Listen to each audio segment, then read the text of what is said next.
Você que é do mundo financeiro, da Faria Lima, conhece esse pessoal todo, será que não tem um setor da direita brasileira que gostaria de ver o Brasil fora dos BRICS? Por exemplo, se um Tarcísio de Freitas vira presidente, será que não tem o risco dele dar uma de Javier Milei?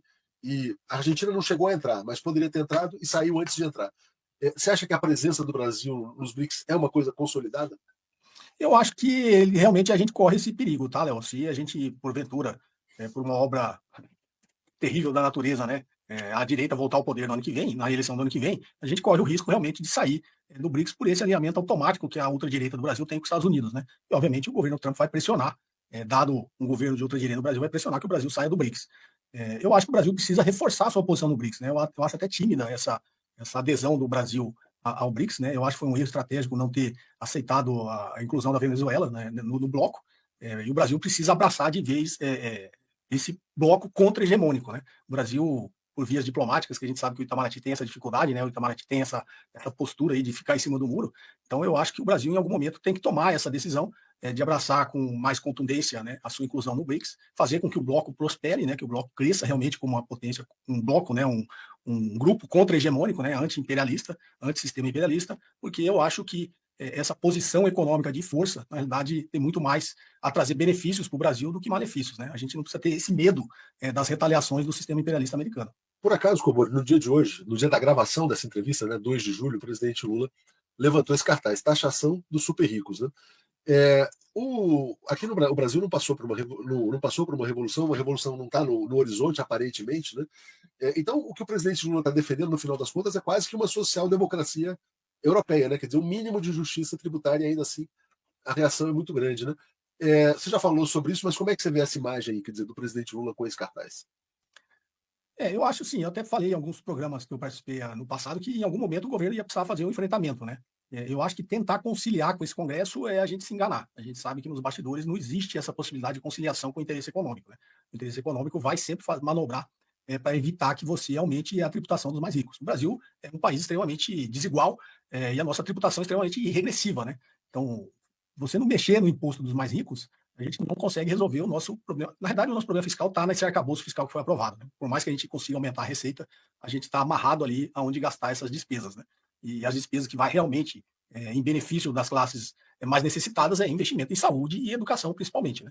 E isso está amarrado pela Constituição e pelo arcabouço fiscal. Então, em aumentando a receita, que o governo quer aumentar, obviamente, a receita nas classes mais privilegiadas, esse poder é sempre barrado. Então, eu acho que esse enfrentamento que o presidente está fazendo, o ministro Haddad está fazendo, ele é necessário, a gente tem que ir para o embate, porque eu acho que a gente não pode mais ficar tentando conciliar uma coisa que a gente sabe que nos bastidores não existe conciliação. Como é que são os impostos, quer dizer, o nível do imposto que existe nas sociedades mais avançadas, nas sociedades inclusive invejadas, né, quer dizer, pelos brasileiros? O Japão, a Escandinávia, os países europeus, enfim, para que as pessoas tenham noção é, de como o Brasil cobra pouco, né, dos privilegiados.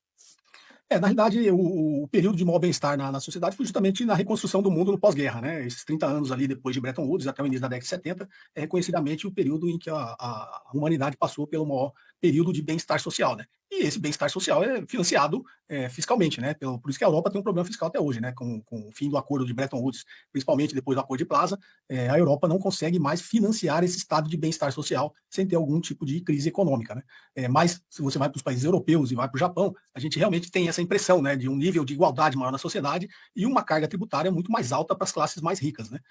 Eu, como morei no Japão 2 anos, uma coisa que você falou que eu realmente achei bastante interessante, né? Que a classe média lá é quase que mais de 90% da população, né? Você não tem muitas discrepâncias lá, e eu até achei interessante. Estranhei no início, né, que eu, como um operário de uma fábrica, eu podia entrar num restaurante com a roupa ainda suja de graxa, né? E eu sentava do lado de um executivo com terno e gravata e era atendido da mesma forma, né, com a mesma deferência, que o japonês tem muito esse negócio de ter essa deferência no serviço. Né? Mas é uma coisa que, para quem vai do Brasil, é extremamente estranho ver isso, né, e até acostumar. E vivendo lá, eu vi realmente esse nível de bem-estar social para a grande maioria da população e uma ausência de discriminação, talvez de classe. Né? Obviamente, existe uma ou outra forma de discriminação, né? Eu até acho que eu comentei acho que foi até com o Breno, né, que ele pediu para indicar um filme que eu acho muito bonito, aquele Dias Perfeitos, né, não sei se você assistiu, Não conheço. concorreu ao Oscar no ano passado, né, é um filme japonês de um diretor alemão, né, um filme que mostra a vida simples de um limpador de banheiro e como ele pode ser feliz, né, e é em Tóquio, né, essa história. Então é uma coisa que é invejável nessas sociedades, né? Em algumas sociedades em países da Europa e no Japão, como eu morei lá, eu também realmente vi. Só que lá a tributação é progressiva, né? Quem tem mais recursos e acumula mais riqueza paga mais impostos. É que é uma coisa tão simples e tão óbvia que é difícil de acreditar, que é difícil de você explicar isso no Brasil e as pessoas concordarem, né? Inclusive pessoas de classes desprivilegiadas que não conseguem entender isso. Acham que nosso modelo é o modelo ideal, né? É, o amigo meu, que é o Leonardo Super, ele costuma falar que o pobre no Brasil ele tem a certeza de que um dia ele vai ser bilionário, né? Então, assim, ele pensa como se ele já fosse um bilionário, ele antecipa, né? E eu queria te perguntar se nessa, vamos dizer assim, transição intelectual, se você perdeu o público, ganhou o público, e se isso importou para você ganhar ou perder nesse jogo aí? Léo, depois da experiência que eu passei, que eu contei na vez que eu tive o prazer, né, de estar com você pessoalmente, tem muitas coisas que mudam na sua vida, né? E na realidade, ser preso, na realidade, me mostrou o quanto eu sou livre, né? E essa liberdade que eu tenho de falar o que eu penso é a que me dá mais satisfação, né? Talvez, numa fase anterior, até por estar no mercado, eu teria que medir as palavras, né? Pensar no assunto que eu vou falar, qual a repercussão que vai dar. E na realidade, hoje eu me sinto muito livre de falar exatamente o que eu penso, na hora que eu penso e do assunto que eu penso, né? E isso, na realidade, é uma sensação muito grande de liberdade. Mas é óbvio, isso tem um impacto no meu canal, né? Eu senti agora que eu gravei um vídeo no sábado confrontando aí o genocídio, né, lá em Gaza, contra o povo da Palestina. Mostrei alguns vídeos, né, de crianças, vídeos horríveis, né, do que está sendo implementado lá contra o povo da Palestina. E eu senti que na realidade, eu recebi muitas desinscrições de lá para cá e eu senti que o YouTube não distribuiu meu vídeo como ele costuma distribuir, né? Então eu ali, como eu conheço de números, de estatísticas, eu notei realmente ali o poder do lobby, né, do lobby sionista aí, nas big techs, de restringir o alcance de alguns vídeos que não interessam a eles, né?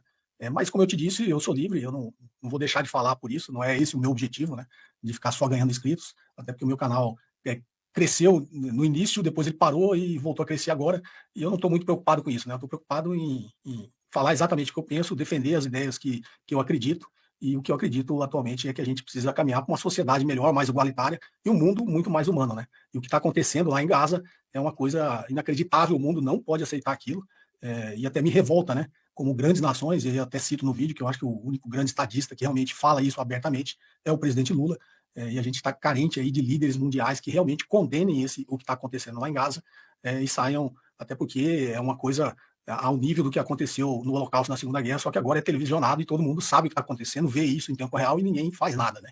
Então acho que a gente, enquanto ser humano, enquanto humanidade, a gente precisa se revoltar contra isso.